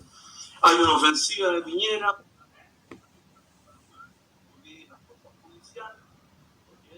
e inclusive con eventuales complicidades o alianzas de sectores civiles que acusan a los vecinos de no cumplir efectivamente las normas de excepcionalidad y de autocuidado, de cuidado en los barrios, etc. Por lo tanto, la paradoja de esto es lo más sorprendente, y la inteligencia efectivamente del gobierno, de Piñera y de su elita, con su grupo más íntimo, es que logra aprovechar una situación particular como la pandemia y transformarla en una fuente de legitimidad para recuperar, esto es muy importante, iniciativa en la coyuntura. Crea una nueva coyuntura, cambia el actor, cambia el escenario, cambia los métodos de lucha, porque es control de poblaciones, bajo la fuente de legitimidad de la cuestión sanitaria, y cambia también las correlaciones de fuerza, yo diría, de una manera bastante radical, que le ha permitido 2 meses de paz, recuperar la Plaza de Dignidad, recuperar, comillas, el orden, etc. Y en este es el momento en que estamos. Y esta coyuntura creo que tiene como 2 grandes, por así decirlo, contradicciones. Una primera contradicción es claramente la necesidad de instalar el orden bajo un control sanitario estricto que permite la atomización y la desaparición de la protesta social. Y por otro, el problema de mantener digamos, la actividad de la acumulación, la actividad de la economía. Entonces el gobierno se mueve entre dos límites, por así decirlo. Entre la necesidad de la suspensión de actividad, el confinamiento, la vuelta a la intimidad, al enemigo interno y al control sanitario con militares en las calles copando las ciudades y desarmando cuanta forma comunitaria exista para mantener una suerte de control, voy a poner así, extremo de la población. Orwell 1984 sería como la expresión, donde en Orwell la guerra era contra una potencia extranjera, aquí la guerra es contra el enemigo interno, ¿ok? En Orwell son las grandes pantallas de televisión que están en todos los puestos de trabajo y en todas las calles, y aquí será el 5G o las pantallas de las redes sociales, como bien las describió el compañero Checho, etc. Pero ese es un punto. Pero sin embargo, todavía el capital, por más población excedente que haya, requiere, por así decirlo, de un proceso de producción física. Requiere, ¿no es cierto?, por lo menos algún sector de la burguesía, sobre todo la burguesía media, de que efectivamente discurra el proceso de acumulación, que de alguna manera funcione. Y por lo tanto también la vuelta, comillas, a la normalidad, como se le llamó, que fue ese intento de recuperar, ¿no es cierto?, el funcionamiento de la economía, es una necesidad existente. En Orwell 1984 también existe esa posibilidad. Existe que la gente vaya en fila, que no se hable, ¿okay? Que vayan con una distancia de 1 metro tal vez, y vayan a sus puestos de trabajo, que los niños estén, qué sé yo, en cubículos protegidos, ¿no es cierto?, con mica transparente, en los colegios, en fin, y que todo funcione, pero donde efectivamente las relaciones sociales sean reducidas al mínimo, donde efectivamente el individuo sea prácticamente, tenga interacción y no relaciones sociales. ¿Okay? También es posible. Pero el gobierno se mueve ahí. Entonces, uno de los problemas que tiene en esta coyuntura es cuándo efectivamente soltar la mano para volver a esa normalidad y cuánto apretar la mano para mantener el control. ¿De qué depende fundamentalmente? Va a depender fundamentalmente, yo diría, de 2 grandes puntos. Primero, de que sectores de la burguesía que no están vinculados al sector exportador, sino que fundamentalmente los mercados internos empiezan a organizarse y a reclamar. O sea que la burguesía media, que produce, no sé, en sectores del comercio, en pequeña producción de mercancía, refacción de maquinaria, industria mecánica, etcétera, requiere que esa cosa se normalice, digamos, si no está detenido. Entonces, el nivel de quiebre y el nivel de daño por el proceso de tensión de la acumulación es una cuestión clave. La pregunta es: ¿se va a organizar o no se va a organizar? ¿Se van a organizar los camioneros, los taxistas, los micreros, qué sé yo, la pequeña industria que queda, la industria del comercio, la mediana del comercio, etcétera? ¿Okay? Ahí hay una pregunta clave. ¿Y hay algunas señas de rearticulación o de reclamo? Porque hay otra burguesía, que es el sector que acumula fundamentalmente productos exportados, que son poco intensivos en mano de obra, estoy pensando en la minería, tal vez los puertos, ¿okay? O los sectores forestales, en fin, es probable que sigan, como depende de la demanda externa, pueden que sigan efectivamente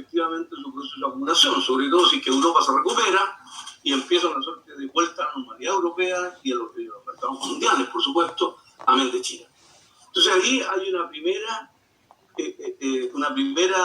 elemento que habría que ver. ¿Cómo se va a resolver esa asimetría de intereses en términos de poder resolver la vuelta al proceso de acumulación que requiere sobre todo una burguesía que era intensiva en mano de obra por una parte, pero sobre todo que vendía para el mercado interno, versus una burguesía que puede prescindir, qué sé yo, de la vuelta a la normalidad, porque no sé si tendrá campamentos de 2.500 metros, 2.000 metros, ¿no es cierto?, de la cordillera, en los procesos de exportación y bajarán por viaducto y se irán a los puertos partirán en los buques, ¿no es cierto?, hacia el comercio internacional. Entonces ahí hay una primera cosa. Lo segundo tiene que ver con la reacción que va a tener este pueblo, sobre todo los sectores populares más precarizados, frente a la crisis social del desempleo que se vive. Aquí las tasas de ganancia de los sectores exportadores van a crecer o van a mitigar la caída del precio de los commodities porque los salarios se redujeron a la mitad, porque van a deshacerse, ¿no es cierto?, de las grasas que ellos denominan cuando hay personal excesivo y que no lo echan por un problema de las indemnizaciones, se van a apoyar por la rebaja del salario, etc. Pero eso tiene un impacto en los sectores precarizados. Los sectores precarizados, ¿cómo van a resolver?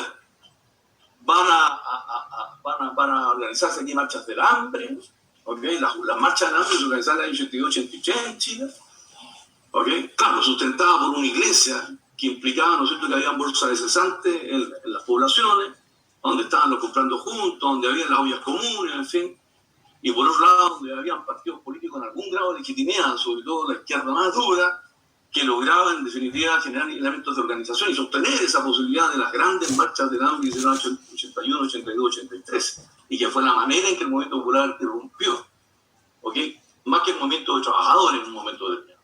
Entonces, la pregunta es, ¿cuál es la fortaleza de eso? Uno podría ver todos los gremios clásicos, como la CUT, como los gremios, ¿no sé, del sector público, o como algunos otros intentos de organización del sector privado, pero son bastante débiles. Uno no ve por ahí. Los sectores precarizados, sus contratistas, también están debilitados desde el punto de vista, ¿okay?, de su propia organización. Inclusive, con todo cariño, con el compañero Checho, ocurrió que la propia, ¿no es cierto?, sindicato de San Vicente o la coordinadora del sindicato del Biobío estaba por el apruebo, digamos. O sea, también habían sido cooptados, no por esta idea de que volvíamos a la democracia y íbamos a tener una nueva constitución articulada por los mismos partidos políticos que, comillas, contra los cuales los estudiantes y el pueblo se habían adelantado, digamos. Entonces, un sector de los trabajadores más organizados, los sectores más precarizados, también fueron arrastrados por esta lógica. Entonces, la pregunta, ¿hay fuerzas autónomas acá, excluyendo el Gualmapu, por supuesto, que sean capaces de plantear una forma de reorganización y que desde el apoyo mutuo y de, qué sé yo, de comprando juntos, de la distribución de mercancías, traer el campo a la ciudad, en fin, pudieran articular una suerte de convergencia que significara una explosión o una resistencia a este proceso existente? Bueno, esa es una pregunta. ¿Ok? ¿Qué tiene que verse? Entonces uno diría, bueno, esta coyuntura es una coyuntura que debería estar pronto a terminar, debería haber algún acontecimiento más allá de lo reforzado que tenga Piñera. No creo que la coyuntura se dé necesariamente por, no sé, porque tengamos 3.000 infectados diarios y que por lo tanto llegamos a 120.000 de acuerdo a los cálculos existentes, digamos, en los próximos, no sé, 6 semanas o 5 o 4 semanas. Puede ser. Pero eso puede ser también una suerte del pánico mayor, digamos, sobre todo si no hay una política del punto de vista, ¿no es cierto?, de los sectores populares autónomos e independientes para enfrentar esto. Y que no se dejen llevar por los cantos de sirena como Sichel, por ejemplo, que se le llama, no sé, que es la ministra del Pueblo, cuando fue cooptada la primera por el gobierno, y ahí está, digamos. ¿Okay? Además, el colegio médico, los colegios de clase, como decía alguien. ¿Okay? Entonces, ahí hay una temática por ver. Entonces, esa es la posibilidad de que esta coyuntura se desate por ahí, depende fundamentalmente de esa forma de organización. Quisiera terminar cerrando el punto, planteando lo siguiente. ¿Cuáles son las salidas que puede haber más allá de esta coyuntura, lo que podríamos llamar, creo yo, a la crisis política bajo condiciones de pandemia posibles. La situación ha cambiado un poco. Yo la vez pasada había planteado dos posibilidades, ahora creo que son un poco diferentes. Creo que estas dos contradicciones que hay entre el control social y por otro lado la necesidad de darle curso a la acumulación y esta trizadura que hay en el interior de la burguesía y por otro lado el estado del movimiento popular, creo que por arriba por lo menos, voy a colocarlo así, digamos, es posible, o dicho de alguna manera, que estas dos posibilidades que había, una suerte de salida, llamémosla así, autoritaria, fascista, por decirlo de alguna manera, que se venía fortaleciendo con el no apruebo, en fin, fascista en el sentido entrecomillado, porque no necesariamente era fascista en el sentido más clásico del término, y que había otra corriente que era una suerte de salida republicana democrática, que era con el acuerdo que había. Puede que en realidad hoy día, frente a la crisis de la pandemia, esta cosa fortalezca una salida, voy a llamarlo así, de la generación de una suerte de sustitución de la Constitución por una suerte de un acuerdo termal. O sea, si la pandemia dura 2 años, ¿ok?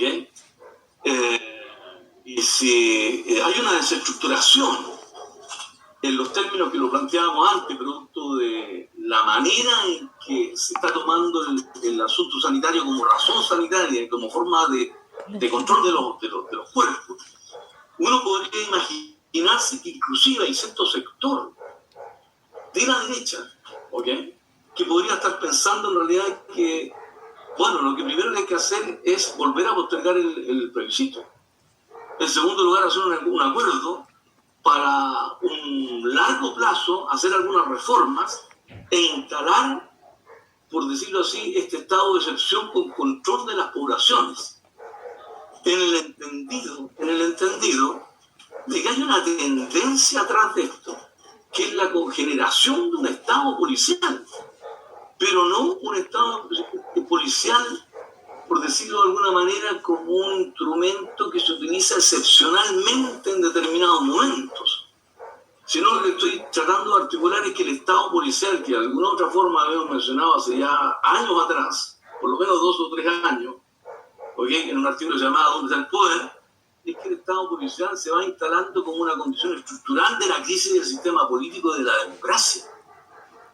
Esto significa en realidad que el control de los recursos naturales, que el desplazamiento de las poblaciones para poder liberar espacios, el control de las poblaciones para poder, mitigar las migraciones, para enfrentar el cambio climático, el grado de empobrecimiento y la barbarie, requería cada vez más un Estado policial.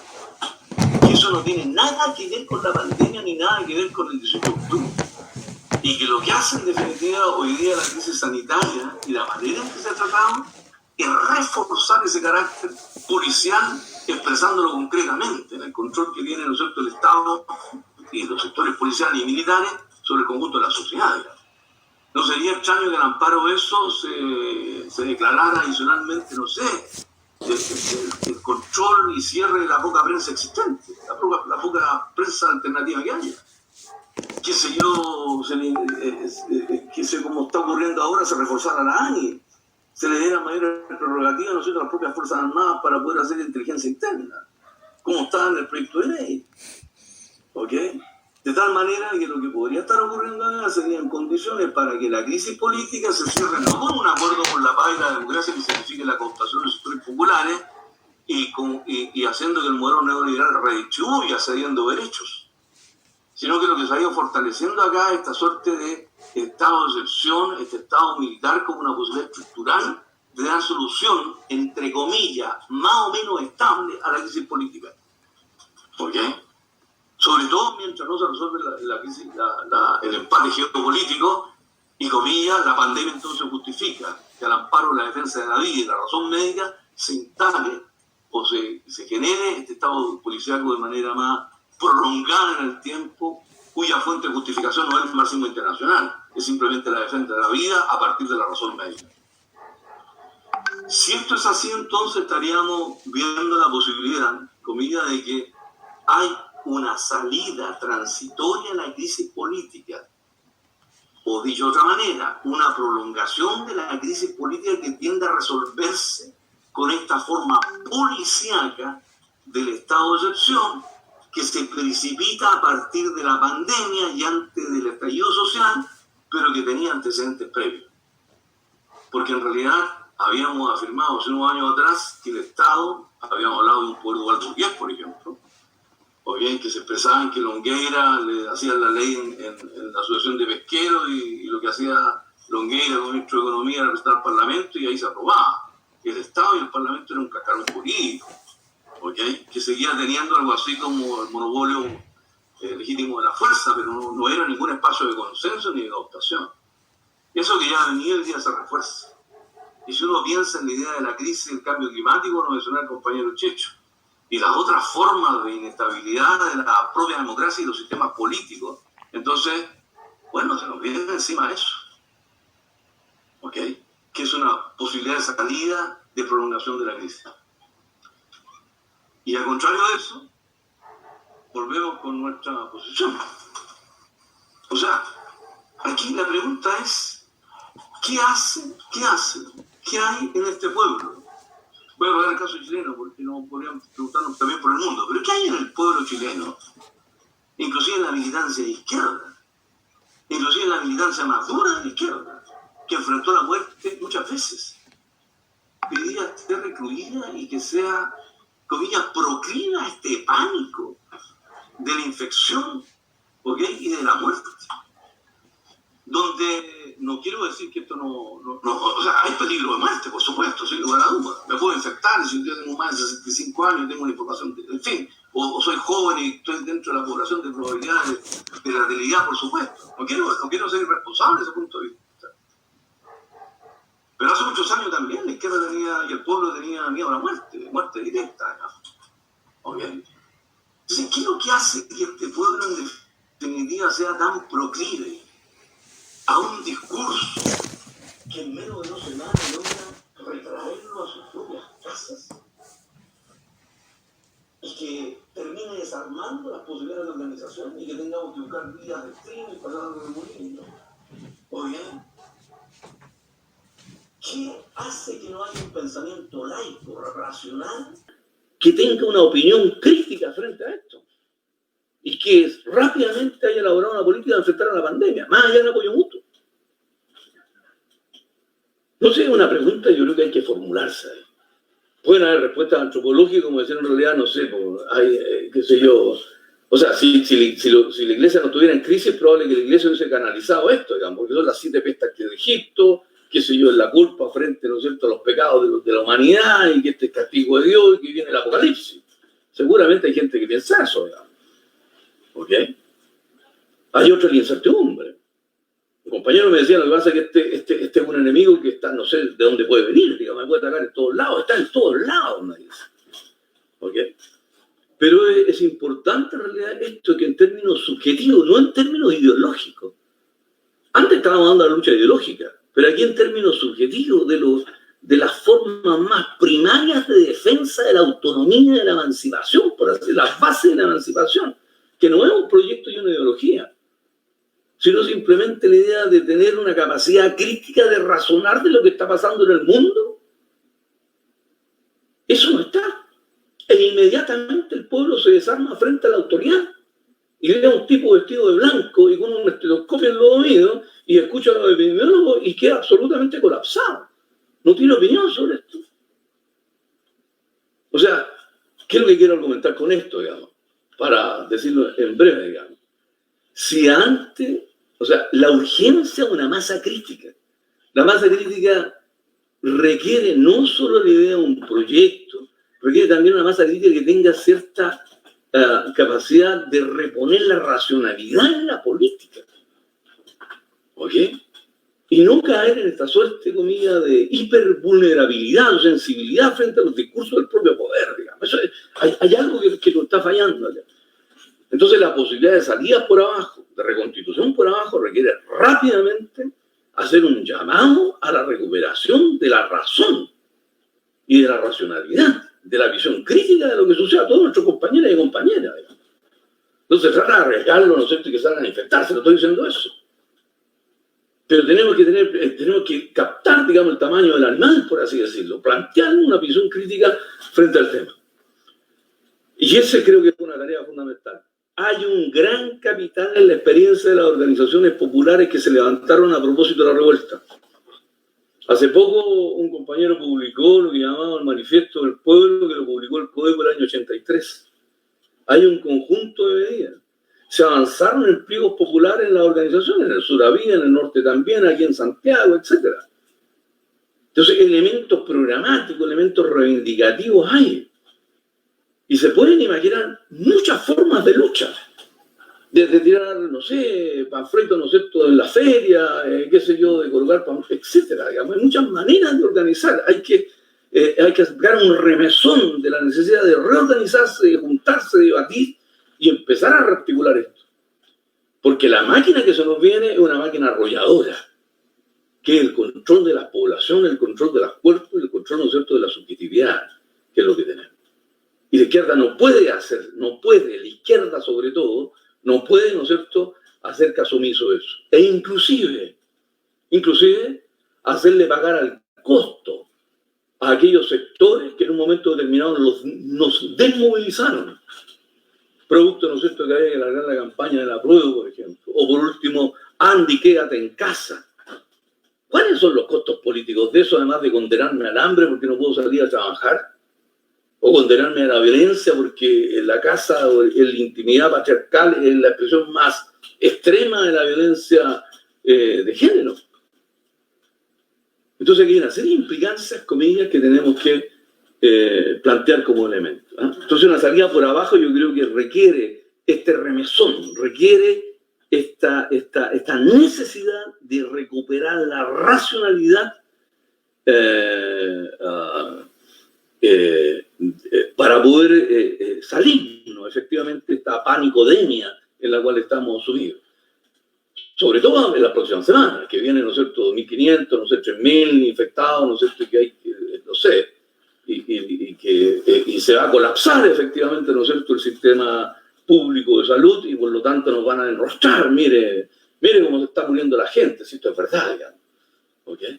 Y nosotros decimos, en realidad es verdad. Es una visión, ¿okay?, que tenemos hay un momento, una atmósfera subjetiva que tenemos que enfrentar. Bueno, yo me quedo hasta aquí. Muchas gracias, compañeros. Buenísimo. ¿Se me escucha? Sí, se escucha. De acuerdo. Bueno, primero que todo, darle las gracias a ambos por sus exposiciones y por haber entregado esta serie de elementos que sin duda debemos tener en consideración las y los organizados.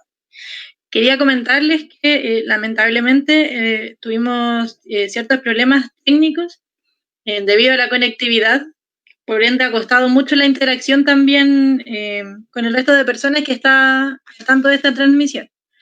Por ello es que toda esta sesión ha sido grabada y por ende también va a ser compartido este video a través de nuestras plataformas, ya sea YouTube, Facebook. Y también menciono esto para recordarles que la idea es volver a encontrarnos el próximo domingo a esta misma hora vía Jitsi para poder dar discusiones más profundas y de mejor manera también entre quienes estén al pendiente de estas exposiciones. Creo que hay elementos importantes a rescatar. No sé si tengo posibilidad de hacer síntesis de todas las cosas que mencionaron. Sin embargo, voy a tratar de puntualizar algunas cosas en base a las que creo que urge que los espacios que se mantienen organizados y que no han cesado su acción a pesar de este contexto de pandemia que efectivamente nos quiere encerrados en nuestras casas, confinados y llevando al mínimo posible la interacción social. Creo que es importante cuando se menciona el considerar que estamos en medio de esta lucha, de una hegemonía que puede verse en detrimento de la palabra, con este otro actor emergente que sería China, y que sin duda nos deja alerta respecto a qué es lo que está pensando esta nueva potencia también respecto al territorio en el que estamos. Me referiría a América Latina. Y en ese sentido creo que igual es importante pensar en cómo se pueden articular las resistencias, no solo a nivel de Chile, por ejemplo, sino de todos los pueblos que se han alzado en lucha durante estos últimos años, y que sin duda tenemos características similares que nos deben mantener alerta. Creo que es una tarea importantísima el pensarnos a nivel internacional también. Bueno, importante también, si bien Sergio lo mencionó, tal vez no de manera tan explícita, siempre está presente también este problema de la crisis ecológica en la que nos encontramos, y que también, sin duda, tiene intenciones también al mismo capitalismo, en tanto que requiere seguir produciendo en las cantidades y los ritmos que les son propios, pero que en el fondo estos bienes naturales ya no tienen la posibilidad de estarse recuperando, y por ende no se puede seguir extrayendo de la misma manera, sin que por ello tengamos repercusiones tremendas y que cada vez se van a ver peor. Pudiésemos pensar que una pandemia de este tipo también es parte de lo mismo, ¿verdad? Bueno, respecto a la exposición de Sergio, un compañero hacía una pregunta respecto a si lo que se ve que quisiera China es posicionarse como una potencia imperialista. Yo creo que ahí Sergio dio distintas visiones, pero igual sería bueno si es que se pudiese ahondar también respecto a que efectivamente se visualiza o no a China como una nueva potencia imperialista o no.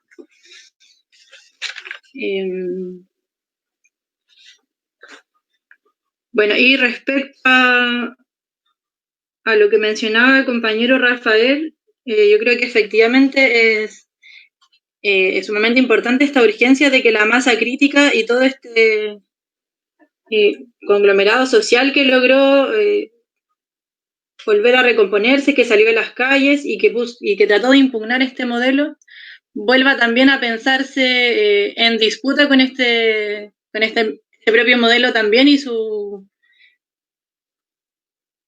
en su fase de un estado policíaco, ¿verdad?, que quiere acallar esta lucha y esta movilización que se había levantado. Pero ahí yo creo que es importante el cómo se articulan estas fuerzas autónomas, que efectivamente están a lo largo de Chile, de maneras muy locales, en distintos territorios, y lo que hace falta es esta articulación para volver a desatar nuevamente la crisis.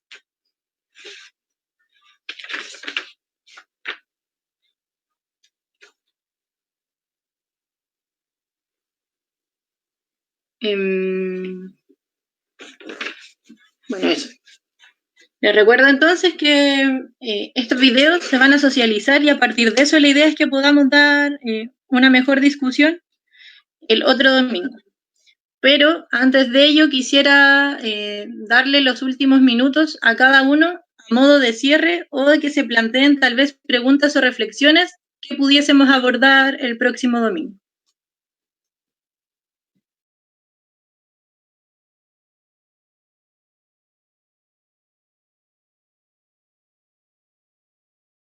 ¿Quién parte de enero? ¿Parto yo? Sergio, en el mismo orden que se mantuvo. Ah, ya, perfecto.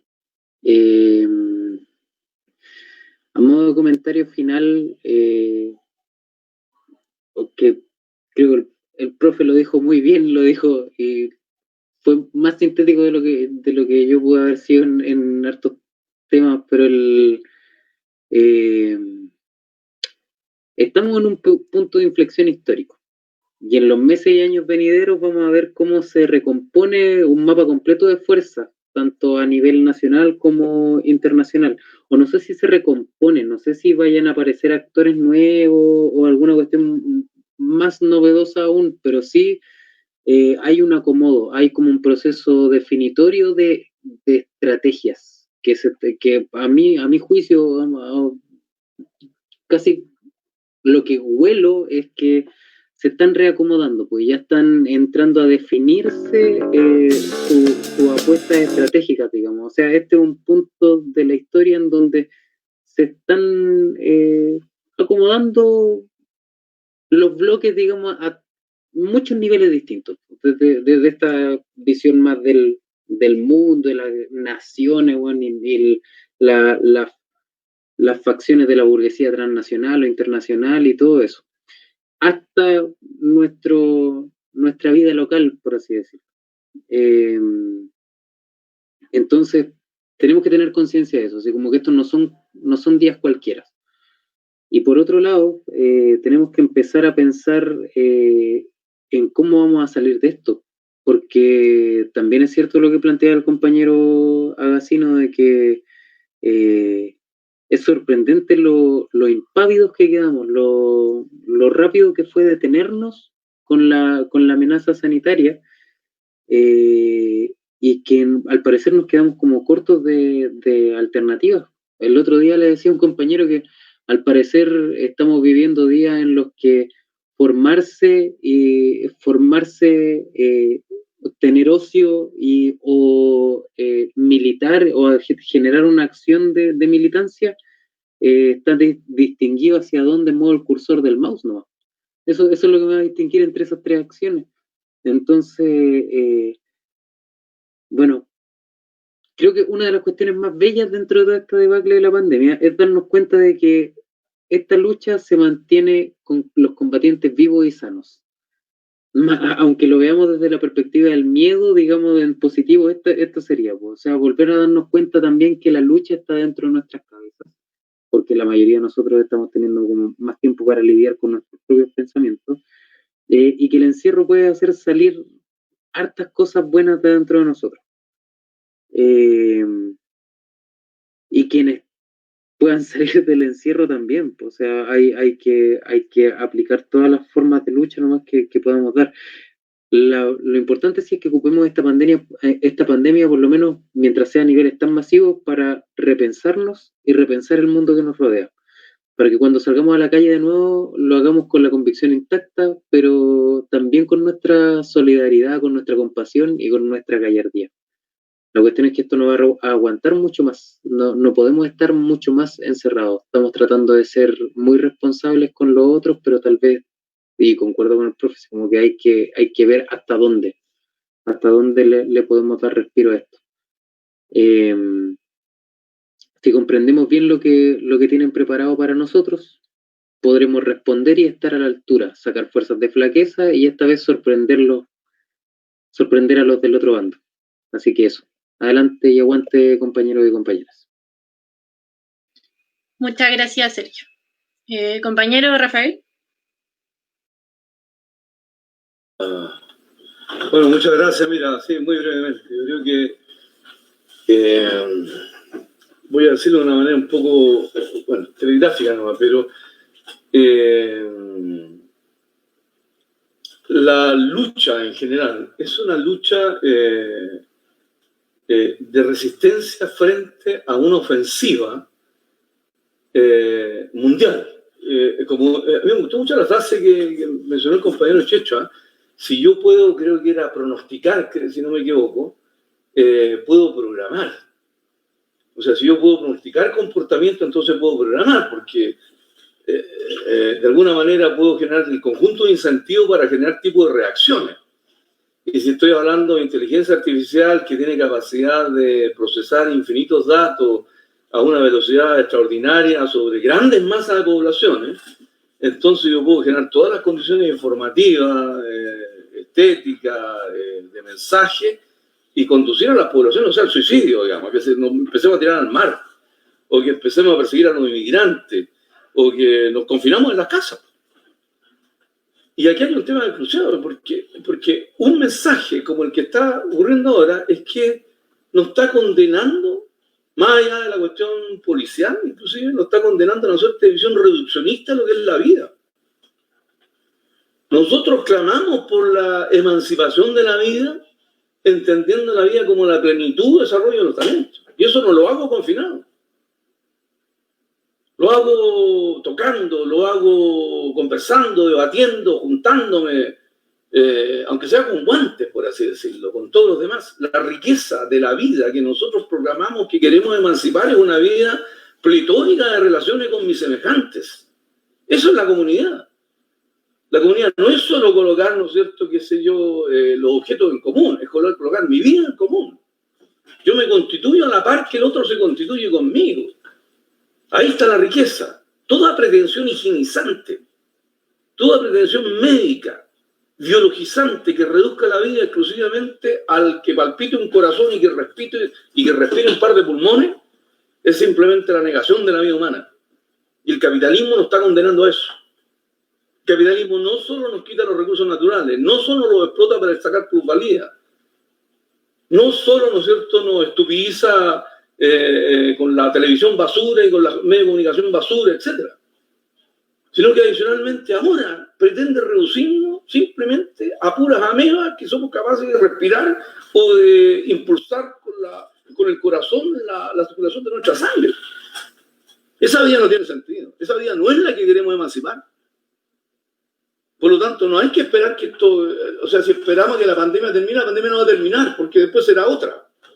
Será el COVID-25, será otro SARS, será, qué sé yo, etcétera. Hay que salir ya a la calle, ya, a reconstituir y a mantener, ¿no es cierto?, las relaciones ricas que son lo que es la vida humana. Aquí lo que está en disputa frente a la barbarie del capital, esa pretensión reduccionista y higienizante que toma la forma de una razón médica al amparo de un Estado policial que nos obliga a estar confinados y a reducir nuestras relaciones, ese reduccionismo biologicista, una suerte de eugenesia social, a eso hay que ponerse ya. Y hay que sacar un discurso frente a eso. Entonces, si uno dijera en realidad, mire, o sea, ya viene, hay que levantar la organización con el apoyo mutuo. Hay que levantar, ¿no es cierto?, la recuperación de los espacios públicos, de las comunicaciones, toda esa riqueza. Y empezar a elaborar un sentido estratégico que es la defensa de la vida, pero la vida no en el sentido católico, como lo pretenden, ¿no es cierto?, qué sé yo, lo que se oponen al aborto, ni a una vida biológica, ¿no es cierto?, como pretenden esto Spengler, no sé cómo llamarlo, spenglerianos, bueno, esta razón médica reduccionista que nos quiere condenar simplemente a puros huesos y músculos. No, aquí hay una defensa frente a la barbarie del capital. La humanidad tiene que autodefenderse. Y es una defensa de la vida en el sentido pletórico, en el sentido de lo más rico que tiene la vida, que es el encuentro en la comunidad y el encuentro entre todos. La vida circula. La vida no puede ser confinada. Si la vida es confinada, eso es la muerte. Y ellos, como dicen los compañeros por acá, ellos hoy día declaran la guerra. Nosotros declaramos la vida, pero la vida como esa riqueza que fluye. ¿Okay? Entonces hoy día la recuperación del nuevo discurso de las organizaciones populares, de la autonomía frente a los partidos políticos, a la iglesia, a las burocracias gremiales, a los rectores, a los médicos, a todos esos intelectuales orgánicos del poder que nos están condenando a la pura reducción biológica de la vida, es la recuperación de la riqueza de la vida. Esa es la verdadera autodefensa en el terreno de la educación, en el terreno de la economía, en el terreno de las relaciones sociales, en el terreno de la cultura, en el terreno de la comunicación, en el terreno, por ejemplo, de esta escuela y esta discusión. Creo que es la base, la posibilidad de construcción de cualquier intento de acción política, digamos, en las coyunturas. Ese es el hilo negro que hay que enhebrar frente al momento de gran cambio que el mismo compañero Checho nos anunciaba. Muchas gracias, compañeros y compañeras. Gracias, compañero. Bueno, antes de finalizar, volver a darle las gracias a los expositores, a las personas que estuvieron atentas a la transmisión, pese a las fallas que hubieran, y quisiera dejarles invitados a ambos, y también a todos quienes estén escuchando esta transmisión, a encontrarnos el próximo domingo a las 8:30 horas, a través de Jitsi también, para llevar a cabo la segunda fase de esta escuela popular, que tiene que ver con el debate y la sociabilización de saberes. Entonces ahí es donde esperamos poder llevar a cabo las reflexiones a partir de todo lo que ustedes acaban de exponer y por supuesto también de las perspectivas de las personas que nos estamos organizando a lo largo y ancho del territorio. Recordarle a la gente que puede encontrar este video en nuestras redes sociales, tanto en Facebook como en YouTube. Recordarles que nuestras redes sociales se llaman EPP Concepción, para que nos mantengamos todos conectados y conectados. Muchas gracias a todos y todas, a mantenernos organizados y a seguir construyendo nuestro proyecto político que ponga la vida en el centro y que nos permita vivir de manera digna y de buena manera, no como el capitalismo quiere imponer. Gracias a todos y a todas y estamos en contacto.